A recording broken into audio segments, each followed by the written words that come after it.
एक दिन विदुर जी की धर्म पत्नी पारसंवी छोटी सी अवस्था में 9 वर्ष की अवस्था में अपनी माता से कहती है, माँ जिस देव आदिदेव महादेव की आप पूजन करने मुझे लेकर जाती हो माँ, उस पूजन का फल क्या है? कई लोगों के मन में आता है, सीहोर वाले महाराज हमेशा कहते हैं ऐसी पूजन करो, ये ऐसा करो, जल ऐसे चढ़ा, उत्तर की ओर मुख कर कर शंकर जी का अभिषेक करना चाहिए, ये दिन भर, तो इसका फल क्या है? क्या फल होगा उसका?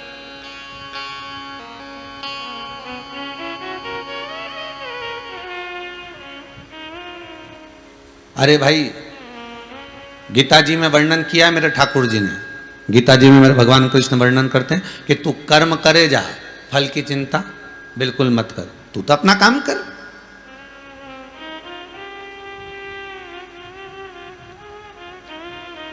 फिर एक प्रश्न खड़ा हो जाता है, व्यक्ति को भाग्य का मिलता है कि कर्म का मिलता है?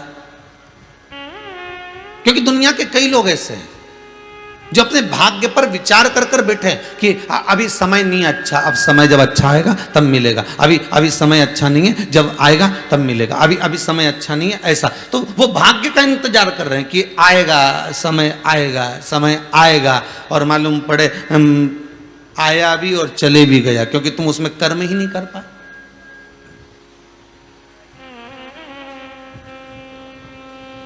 और कई ऐसे भी हैं जो कर्म कर रहे हैं पर भाग्य प्रबल ही नहीं हो पा रहा, रोज दुकान खोलता है पर भाग्य प्रबल ही नहीं होता है, प्रतिदिन दुकान खोला भी सरी, व्यापार चलाया भी सरी, पर कोई फल ही नहीं।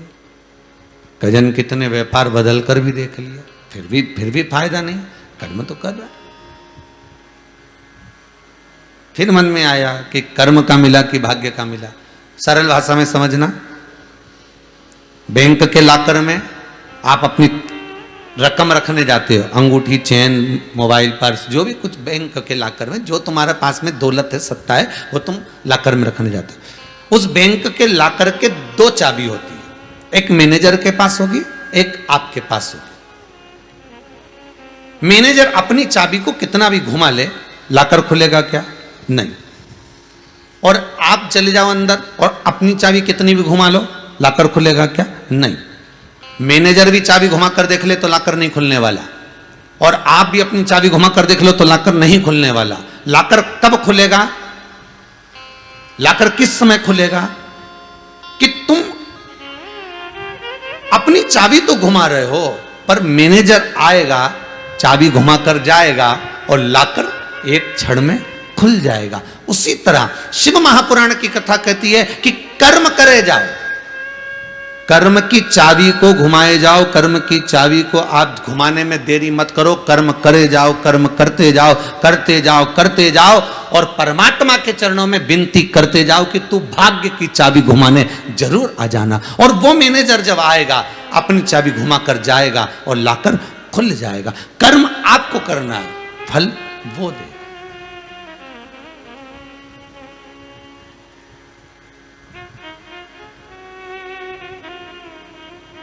हमें याद है एक भोपाल के कोई न्यू मार्केट के कोई भाई आए होंगे और वो कहे, गुरुजी हमने तो कपड़े की दुकान डाली थी, फिर क्या हुआ? तो वो चली नहीं,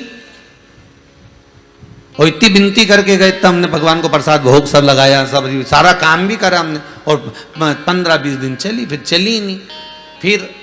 फिर हमने जो है वो दुकान बंद कर दी, फिर हमने दूसरी दुकान डाल ली। अच्छा, फिर पर हम क्या करें गुरुजी, हमारा तो भाग्य बेकार है। 15-20 दिन तक तो अच्छी चलती है, उसके बाद नहीं रहती, तब अच्छी चलती है, उसके बाद में तो दुकान ठप हो जाती है।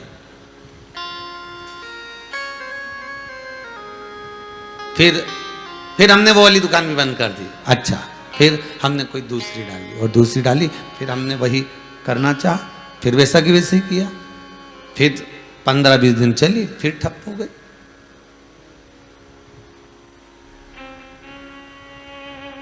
कितना सुंदर प्रसंग है। एक गुरुजी ने अपने चेलों को कहा, ये लोटा लेकर जाओ 50 फीट खड्डा खोदना, पीने का पानी लेकर आना, जाओ जरा। अब 2 चेले थे, दोनों गए। एक ने इधर खड्डा खोदा, एक ने उधर खड्डा खोदा। अब एक जो खड्डा खोद रहा था ना, वो थोड़ा बहुत 15-20 फीट तक तो खोद ले। खोदने के बाद में 50 फीट तक खोद लिया, पर पानी तो आया ही नहीं। इसने दूसरा खड्डा खोदना चालू कर दिया, अब उसमें भी पानी नहीं आया। इसने तीसरा खड्डा खोदा, इसमें भी पानी नहीं आया। चौथा खड्डा खोदा, उसमें भी पानी नहीं आया। और वो व्यक्ति खड्डा खोद रहा है, एक और शिष्य खड्डा खोदे जा रहा। गुरुजी ने कहा, आ जाओ वापिस। ये वापिस गया, पानी निकला। अरे गुरुजी, एक नहीं 10 खड्डे खोद लिए और पानी नहीं निकला। अच्छा, दूसरा चेला आया, लोटे में पानी भरकर, बेटा तू पानी लिया है? हाँ गुरुदेव, मैं लिया यार। खड्डा खोदा? हाँ गुरुदेव। 50 फीट पे नहीं निकला, मैं और खोद दिया, पर पानी निकल गया, मैं लेकर आ गया। अच्छा, ला पानी। गुरुजी ने पिया। तो चेले से कहा, ये देख, 10 जगह पर खड्डे खोदोगे तो पानी मिलने वाला नहीं है। एक ही जगह दम से खोद ले, पानी निकलकर बाहर आ जाएगा। उसी तरह 10 जगह पर जाकर भटकोगे, 10 जगह पर जाकर माथा रगड़ोगे, 10 जगह पर जाकर विनती करोगे, 10 जगह पर जाकर प्रार्थना करोगे तो काम होने वाला नहीं है। बस एक जगह शंकर को ऐसा पकड़ ले, शिव का अनुमोदन, शिव का स्मरण ऐसा कर ले, और शंकर की भक्ति में एक बार इतनी तल्लीनता से डूब जा, इतना डूब जा कि अंतिम क्षण में वही शंकर तुझे दर्शन देने आ जाए, तो समझ कि तूने खड्डा खोदा। नहीं तो मालूम पड़े थोड़े दिन आए, अभी थोड़े दिन आएंगे तो गणेश जी को मना लो, थोड़े दिन शंकर जी को मना लो, थोड़े दिन देवी जी को मना लो, थोड़े दिन इनको मना लो, थोड़े दिन उनको मना लो। सारे देवी देवता को मना लिया। अब सारे देवता तो भैया खा पी के चले गए। उन्होंने कहा अपन तो मेहमान थे, अब इसके घर में एक देवता, अब गणेश जी आए तो मेहमान, देवी जी आई तो मेहमान, पितृदेव आए तो मेहमान, लक्ष्मी जी आई तो मेहमान। इस मृत्यु लोक में जितने आ रहे हैं सारे मेहमान है, पर मृत्यु लोक का एक देव है, वो देव अधिदेव महादेव है। बस उसको अगर पकड़ लिया होता, उसका स्मरण अगर हमने कर लिया होता, उसकी भक्ति में अगर हम डूब गए होते, इतना डूब गए होते, इतना नीचे चले गए होते कि एक दिन देव अधिदेव महादेव, मेरा शंकर, मेरा करुणा सागर, मेरा त्रिकालदर्शी, मेरा कैलाशी सम्मुख में आकर खड़ा हो जाता, बिल्कुल सामने आकर खड़ा हो जाता, एकदम सम्मुख।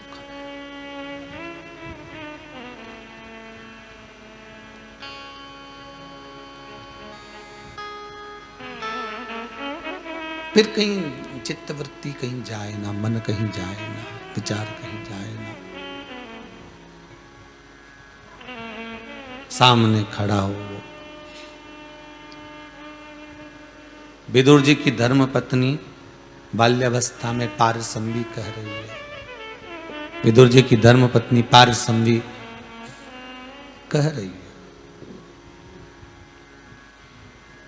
मां अगर हम पूजन करेंगे, इसके मां अगर हम पूजन करेंगे, और यदि हमने पूजन करी और पूजन करने का, शंकर जी के पूजन करेंगे तो इसका फल कब मिलेगा? मिलेगा कब?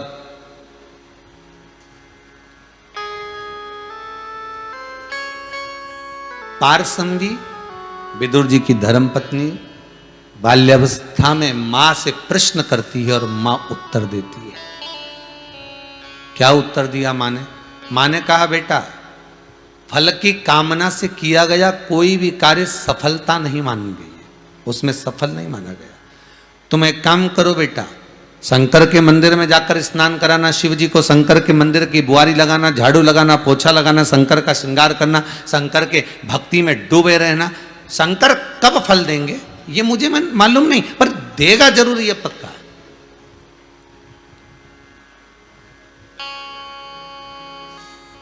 पूजा अर्चना, भजन, कीर्तन, स्मरण, दान, पुण्य, सत्कर्म, ये कभी खाली नहीं जाता, कभी खाली नहीं जाएगा।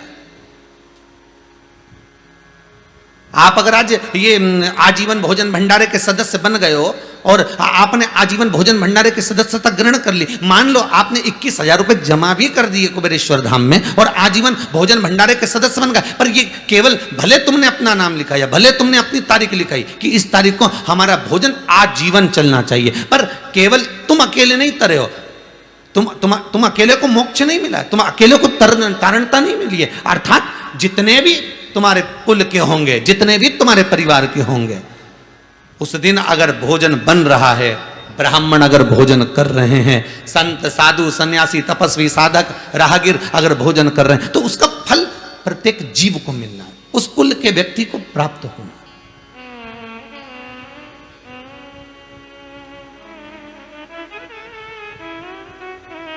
प्रत्येक जीव फल क्या है?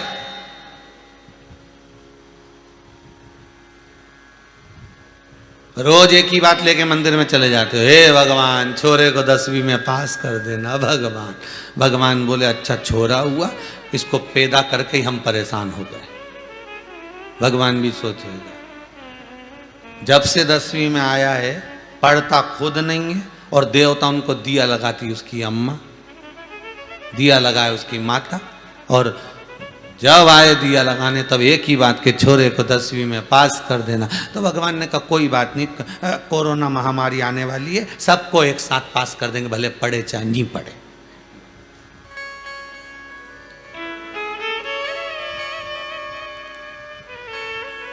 और ऐसी कोरोना महामारी आई, सारे स्कूलों में कह दिया गया कि रिजल्ट बना लो। तो टीचर बोले बनाए कैसे ये तो बताओ, तो क्या पुराना रिजल्ट देख लो, जैसे जैसे थे वैसे वैसे बना दो, फालतू का टेंशन मिटा। अब विचार करा कि आखिर हमारा इतना अच्छा रिजल्ट कैसे आ गया, और नहीं तो मालूम पड़े 10वीं की बोर्ड की परीक्षा देता, सीबीएसई कोर्स की परीक्षा देता, तू पढ़ाई करता और जब रिजल्ट तेरा आता तब 4 दिन पहले से रोटी छूट जाती वो अखबार में देखने के चक्कर में कि आज रिजल्ट आने वाला है, आज रिजल्ट आने वाला है, आज रिजल्ट आने वाला है। 25 नारियल तो तू हनुमान जी के फोड़ जाती, और ना जाने शंकर जी को कितना लोटा पानी चढ़ा जाती। रिजल्ट आने वाला है, बस 2 दिन बाद रिजल्ट आने वाला है, 4 दिन बाद रिजल्ट आने वाला, और सबसे ज्यादा रिजल्ट की जो सबसे ज्यादा रिजल्ट की प्राथमिकता है वो केवल 10th और 12th, 10वीं और 12वीं। बस इनका रिजल्ट देखने के लिए तो माता पिता भी तरसते हैं, बाकी के 9वीं 11th ये सब चलता है, पर जो 10वीं का और 12वीं का रिजल्ट है उसको देखने के लिए तरसते कि अब क्या होगा। वो तो ना जाने कितनी माताओं ने दिया लगाया होगा शंकर जी के, ना जाने कितना लोटा पानी चढ़ाया होगा, और छोराओं ने जा जाके ना जाने छोरियों ने कितनी भगवान शंकर के मंदिर में झाड़ू पोछा करा होगा। तब शंकर भगवान ने कहा कोरोना महामारी आ गई, इन सबके निकाल दो, एक खेप का तो पास कर दो, इनके निकालो सब।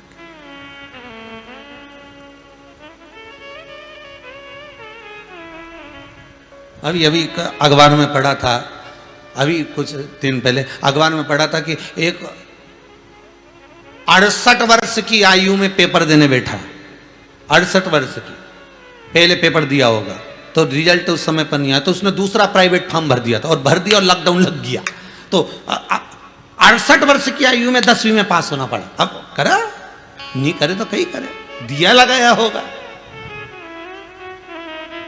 नहीं करे तो क्या सुनता है। इससे पहले वाली कथा में कहा था चोर भी अगर दिया लगा रहा है, भगवान को अगरबत्ती लगा रहा है, भगवान उसके लिए भी कर रहा है। अगर कोई डॉक्टर है उसके लिए भी, पुलिस वाला उसके लिए भी, साहूकार है बनिया है उसके लिए भी, ब्राह्मण है उसके लिए भी, परमात्मा सबके लिए कर रहा है।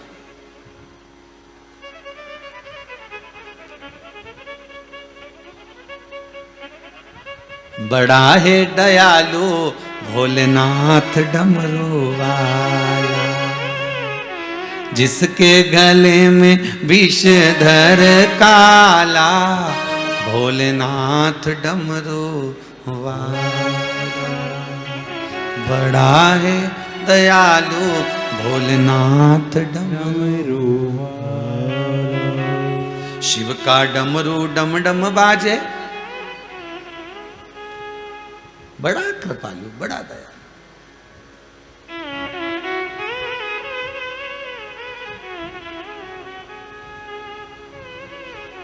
कितना दयालु है, कितना कृपालु है। उसकी कृपा की कोई आनंद की कोई सीमा ही नहीं है। मुझे फल क्या मिलेगा? विदुर जी की धर्म पत्नी पारसंवी बाल्यावस्था में अपनी मां से पूछती है, लोटा भर के पानी चढ़ाने का, बुआरी लगाने का, साफ करने का फल क्या मिलेगा? पारसंवी से पारसंवी की माता बोलती है कि तू कर्म कर, फल उसे देना है। तुम तो कर्म करो।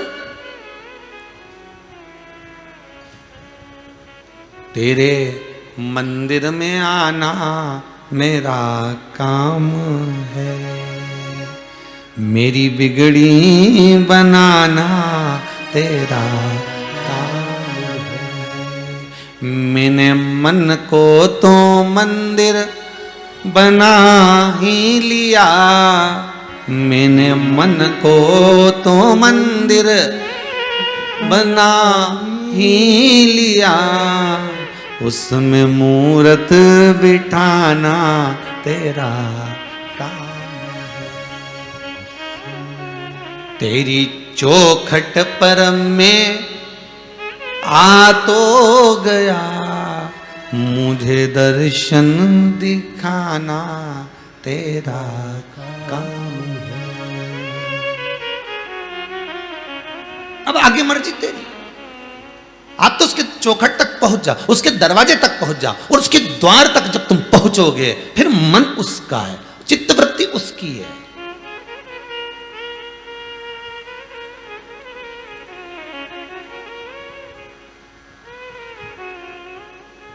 फिर वो दे ना दे ये उसके ऊपर।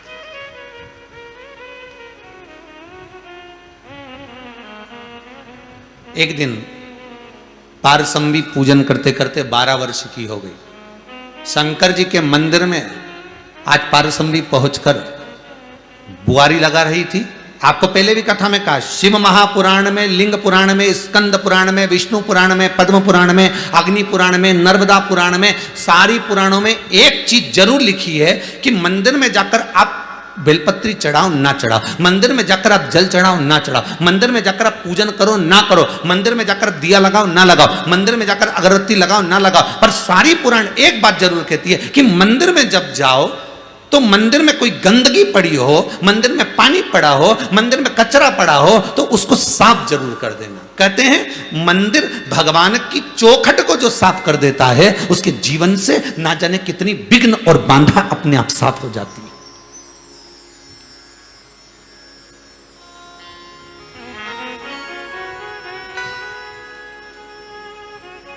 आप अगरबत्ती लगाएं ना लगाएं, आप दिया लगाएं ना लगाएं, आप पूजन करें ना करें, आप भगवान को चंदन लगाएं ना लगाएं, पर उस मंदिर में जाकर उसकी सफाई जरूर कर दें। बहुत जरूरी है। और अभी से ज्यादा जरूरी है सावन का महीना आएगा नहीं, जब ज्यादा जरूरी है, क्योंकि माताएं सब फ्री रहती सावन के महीने में। आई ने लोटा भरी लाई और पानी अलग गिरे तो सब पाँव उनका कीचड़ में, क्योंकि घर से चप्पल पहन के तो जाए नहीं, तो वो सब कीचड़ में भयंकर पाँव। और वहीं बाहर मंदिर के टाट पड़ा, पैर पोंछनी पड़ी, उससे जो पाँव में पाँव ने पोंछा तो और कीचड़ भरी गया, वो टाट का और लग गया। और अंदर गई, पाँव धरती धरती धरती धरती शंकर जी के पास पहुंची, इतना सारा कीचड़ कीचड़ कीचड़, जहाँ देखे वहीं ढेर भरिया। तो सब लोग अब मन में सोचे बैठूं कहाँ। अब ये जैसे लेके लोटा पहुंची ना, कलश लेके पहुंची, तो इसके मन में आया कि मैं बैठूं कहाँ। तो ऐसी कंजन कितनी है, ये सब यही विचार करे बैठूं कहाँ। और वही कचरा करके गई जो कि बैठूं कहाँ, कचरा वही करी है जो बैठूं कहाँ। सब दूर पटक पटक के चली गई यहां से माता, और दह कीचड़ दह कीचड़।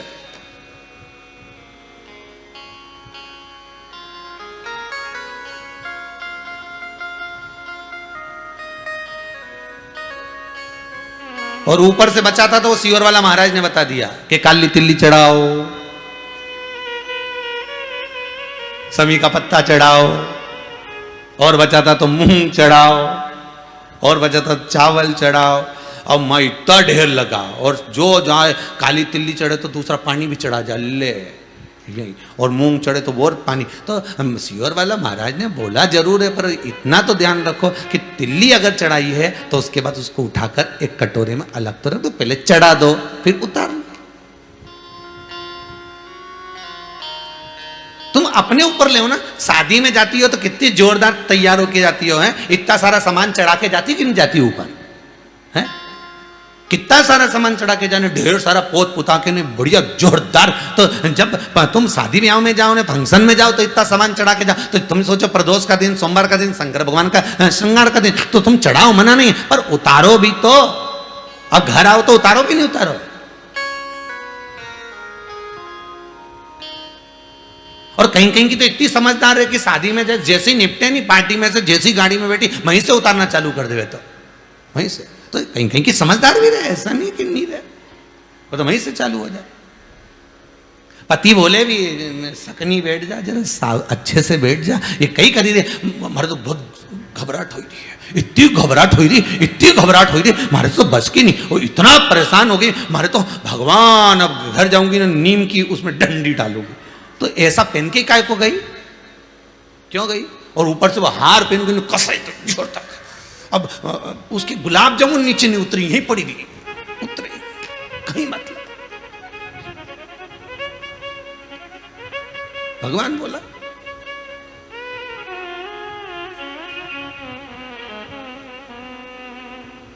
और ऊपर से बचा था तो वो लाइन खींच के डब्बा भरी ली, और मालूम पड़े कॉफी पी रही थी, उसके ऊपर फैन, पीते पीते चिपक गया जोरदार।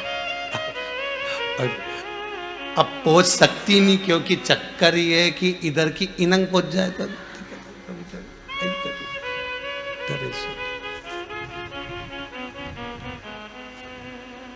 शिव पुराण कह रही है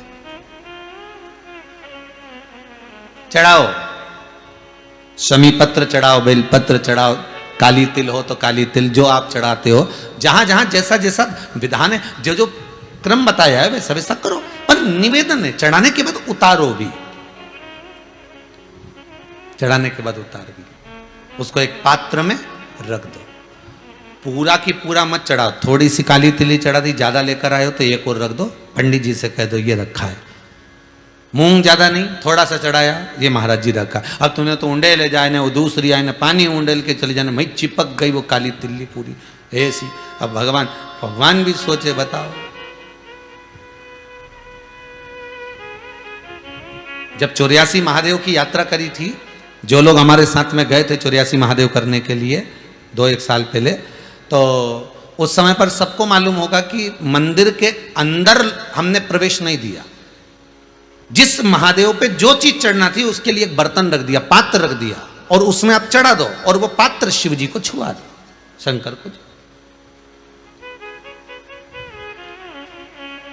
जिन्होंने 84 महादेव हमारे साथ करे थे, हाँ उनको ज्ञात होगा, वस्तु चढ़ाई जरूर है पर शंकर को समर्पित जरूर करिए।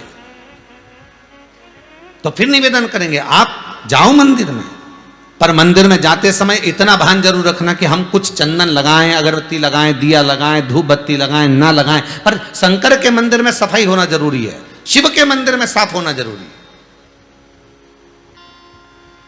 उसका कारण क्या है? क्योंकि भगवान विष्णु के मंदिर में कीचड़ नहीं हो सकता, क्योंकि वहां तो पहले से ही पोछा लगा, वहां कौन सा पानी रोज का चढ़ रहा है? राम जी के मंदिर में कौन सा रोज का पानी चढ़ रहा है? भगवान सांवरिया सेठ के मंदिर में कौन सा रोज का पानी चढ़ रहा है? जितने भगवान के मंदिर जाओगे, भवानी आदि, वहां कौन सा रोज पानी? पर शंकर जी को तो रोज गंगा का जल चाहिए, बिना जल के तो रहते ही नहीं। तो किसी ने पूछा, आखिर शंकर जी को ये रोज पानी चढ़ाने का विधान क्या वर्णन करता है? तो शिव महापुराण की कथा में विद्येश्वर संहिता में लिखा, लिंग महापुराण के अंतर्गत वर्णन करा, और साथ में स्कंद पुराण में कहा गया कि शंकर को तृप्ति का भान कराता है जल। अब कहा कि जल तो गंगा का होना चाहिए, फिर यहां शास्त्रों में लिखा कि गंगा का जल से अभिषेक करो शंकर भगवान का। तो अपन तो घर का लोटा से पानी भर दे, मटके का पानी ले जाए, टंकी का पानी ले जाए भगवान को चढ़ाने के लिए, तो भगवान स्वीकार करता है क्या? शिव महापुराण की कथा कहती है, तांबे के लोटे में जो जल भरा जाता है और उसको शंकर के दरवाजे पर, चौखट पर लांग कर जब हम जाते हैं, शिव को समर्पित करते हैं, जैसी शिव की चौखट में हम प्रवेश करते हैं, मंदिर के अंदर प्रवेश करते हैं, उस समय पर भगवान शंकर के दरवाजे के नंदी भृंगी उसको भगवान शिव के जो गण होते हैं उसको गंगा का जल निर्मित कर देते हैं, उस कलश को ही गंगा का जल कर देते हैं, उसी को गंगा जल कर देते हैं।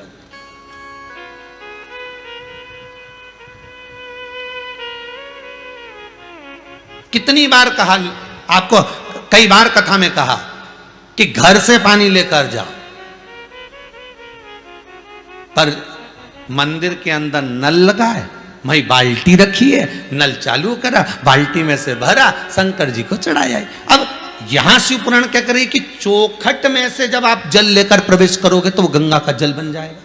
अब देखिए जरा संवाद शिव महापुराण का चरित्र स्मरण करिए। चौखट में से, शंकर के दरवाजे की चौखट में जब आप प्रवेश करें, भरा हुआ पात्र लेकर, जल लेकर जब जाएं तो वो गंगा का जल बन गया। शंकर उसको आनंद से स्वीकार करता है। मेरा ओ घड़दानी, मेरा शंभो उसको आनंद में स्वीकार करता है। अब मैं यहां शंकर जी और वहां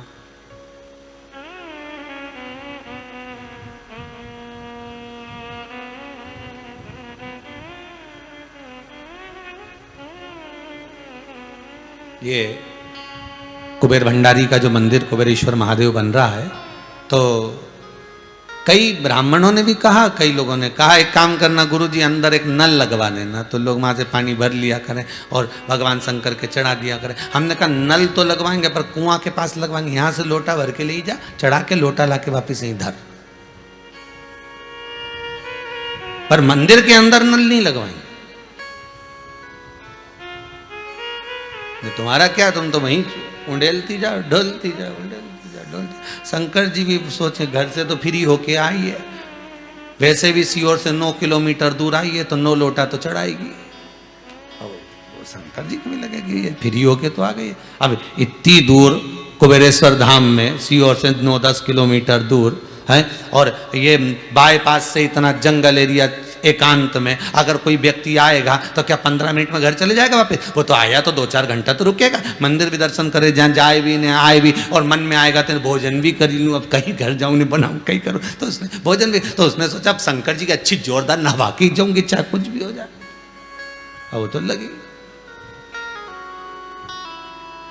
और अगर नल यहाँ कुएं के पास होगा और कुबेर भंडारी वहां होगा, है, अब इतनी दूर लोटा भरने बार बार आएगी क्या भाई? एक बार अंदर घुसी गई तो दूसरी बार बाहर निकले, एक बार अंदर चली जाए तो बाहर निकलने में टाइम तो वो तो सोचेगी कि अब अपन नहीं, अब ने तो एक लोटा चढ़ा लिया, वही पड़ोसन को भी दे दिया, ले तू भी चढ़ा ले, तू भी चढ़ा ले, तो वहां से भर के लाना पड़े।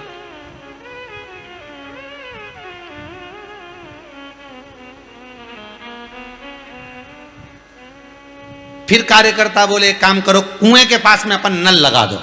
हमने कहा काय को लगा दो? एक रस्सी एक बाल्टी दो, भरो, खींचो, चढ़ाओ, तब तो आनंद आए।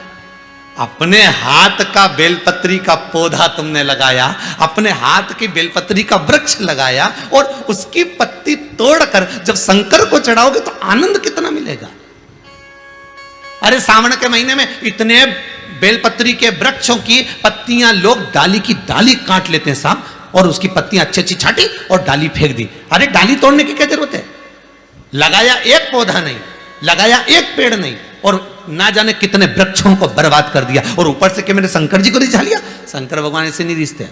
थोड़ा सा अपना भी बल होना चाहिए, अपना भी प्रयास होना चाहिए, थोड़ा अपना प्रयास।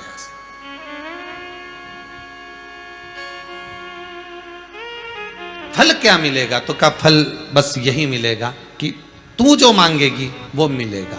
अब बच्चों को तो समझा सकते हो ना, ये कि ये हनुमान जी का मंदिर है, जो मांगोगे मिलेगा, ये राम जी का मंदिर है, जो मांगोगे मिलेगा, ये भोलेनाथ जी का मंदिर है, जो मांगोगे मिलेगा, ये शंकर जी का, ये राम जी का, ये कृष्ण जी का मंदिर है, जो मांगोगे मिलेगा। तो यहां पर पारसमवी विदुर जी की धर्म पत्नी जो 12 वर्ष की कन्या है, वो अपनी माता से पूछती है इसका फल क्या मिलेगा? तो मां ने कहा दिया जो तू मांगेगी वो मिलेगा। तो पारसमवी ने एक शब्द कहा, मैं मांगूंगी वो मिलेगा, बिल्कुल मिलेगा, पक्का पक्का, मैं चाहती हूं। अब इसने तो परीक्षा लेना चाहिए भगवान के। मैं चाहती हूं कि भगवान विष्णु श्री हरि मेरे घर में आकर कुछ खा कर जाए। हो सकता है? कौन कर रही है? पारसमवी। 12 वर्ष की बच्ची अपनी मां से कहती है, मां तू कहती है कि भगवान से जो मांगोगे मिलेगा, शंकर के दरवाजे पर शंकर की आराधना करने वाले व्यक्ति को जो मांगता है वो मिलता है। तो मैं शिव को जल चढ़ाती हूँ, मैं शंकर की आराधना करती हूँ, मैं शिव को अभिषेक करती हूँ और अभिषेक झाड़ू पोछा सब मैं करती हूँ, पर मैं शंकर से आज तुम्हारे कहने पर मांगती हूँ कि क्या मुझे देगा। इतने में पारसमवी की माता ने कहा जरूर देगा, विश्वास रख और जो तू मांगेगी वो देगा। तो पारसमवी ने आज भगवान शंकर के मंदिर में झाड़ू पोछा कर कर भगवान शिव का जब श्रृंगार करने बैठी, पेड़ों की पत्तियां तोड़ कर ली आई और पत्तियों से शंकर जी के शिवलिंग का श्रृंगार कर रही पारसमवी। विदुर जी की धर्म पत्नी जो 12 वर्ष की अवस्था में वो पारसमवी वो श्रृंगार कर रही और श्रृंगार करते करते बाबा से कहती है मेरी एक तमन्ना है, वो भी मेरी माँ ने कहा कि भगवान से जो मांगोगे मिलेगा, तो मेरी तमन्ना पूरी करना, मेरे दरवाजे पर मेरे घर में भगवान विष्णु मुख झूठा करने आए, ये मेरी आपसे विनती है। अब कई लोग कहे कि दुर्योधन के 56 भोग छोड़ दिए और विदुर जी के यहाँ क्या था ऐसा, क्यों गए, किस लिए गए, ये शंकर की आराधना करी थी इसलिए गए।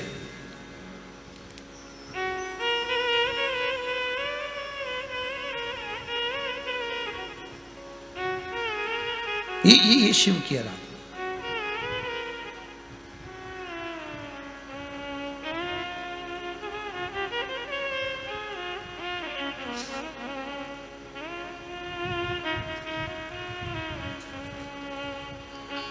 आज मेरे भोले का सारा जगत दीवाना है,